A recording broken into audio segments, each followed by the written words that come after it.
In the days before Israel had kings, there was a man named Elkanah, and his wife Hannah. Hannah loved the Lord deeply, but her heart carried a heavy sorrow. She had no child.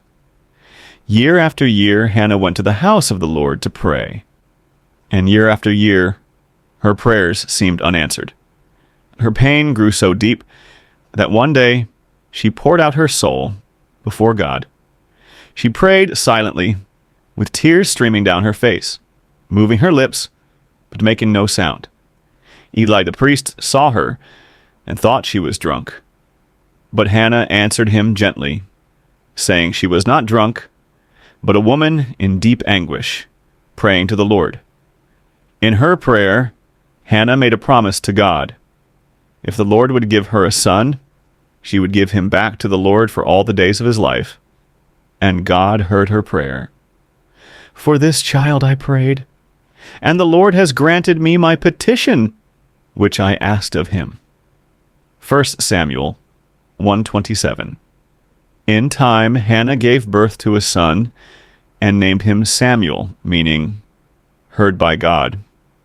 True to her promise, when Samuel was still very young, Hannah brought him to the house of the Lord.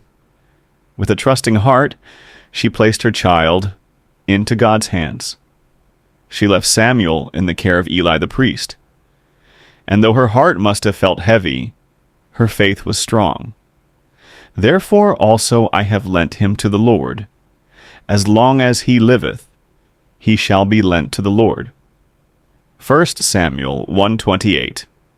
Samuel grew up in the temple, serving the Lord.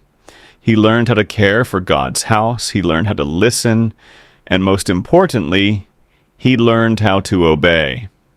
The Bible tells us that in those days, the word of the Lord was rare. Visions were uncommon. People were not hearing from God often, but God was preparing something new.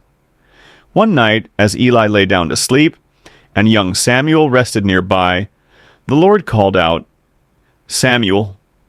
Samuel woke up quickly. Thinking it was Eli, he ran to him and said, "Here I am, for you called me." But Eli said, "I did not call you. Go back and lie down." Samuel returned to his bed. Again the Lord called, "Samuel." Once more Samuel ran to Eli. And again Eli told him to return to sleep. This happened a third time. Then Eli understood. The Lord was calling the child. Eli said to Samuel, "Go and lie down, and if he calls you again, say, 'Speak, Lord, for your servant is listening.'" Samuel went back to his place and lay down. The Lord came and stood there calling as before, "Samuel, Samuel." And Samuel answered, "Speak, Lord, for thy servant heareth." 1 Samuel 3:10. That night God spoke clearly to Samuel. He gave him a message, a difficult message, about judgment coming to Eli's house because of disobedience. Samuel listened in silence. When morning came, Samuel was afraid to tell Eli what God had said. But Eli called him and asked him to speak honestly. Samuel told him everything. And Eli replied, "It is the Lord. Let him do what seems good to him." From that day forward, Samuel grew as a prophet of God. The Lord was with him. God continued to speak through Samuel, and none of his words fell to the ground. And all Israel from Dan, even to Beersheba, knew that Samuel was established to be a prophet of the Lord. 1 Samuel 3:20. Samuel became a faithful leader, guiding Israel with wisdom and prayer. He called the people back to God when they turned away.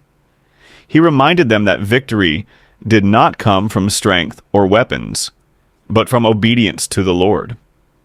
Later in life, Samuel would anoint kings, first Saul and then David. But through it all, Samuel remained humble. He never stopped listening for God's voice. The story of Samuel teaches us powerful lessons. God hears sincere prayer, God keeps his promises, and God speaks to hearts that are willing to listen. You are never too young. You are never too small.